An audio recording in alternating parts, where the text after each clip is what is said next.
Yun, good day mga bossing. Share ko lang sa inyo yung Bowie knife inspired natin na gawang Pangasinan.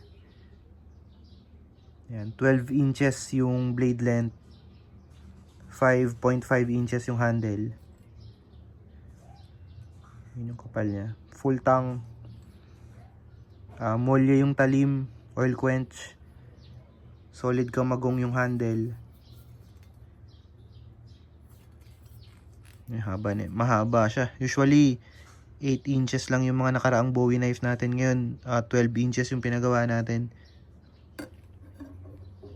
Tapos yung kaluban nila mahogany.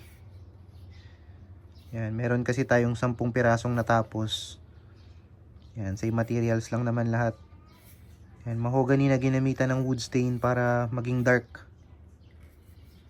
Yan, may butas siya sa scabbard. Pwede nyo lagyan ng paracord, lubid, o kung anong gusto nyo. Yung iba kasi pinapalagyan nila ng paracord para matibay. Ito yung Bowie knife natin. 10 pieces yung natapos ngayon. Yan, 12 inches yung haba ng talim, 5.5 naman yung handle niya.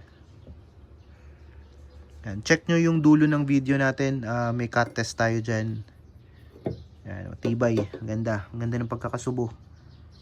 Yan, thank you mga boss. Sa mga nakakapanood po sa YouTube, pwede nyo kaming i-PM sa Instagram, sa Facebook, tsaka sa Viber. Andyan po sa description ng video yung mga link natin. Yan, thank you mga boss, salamat po.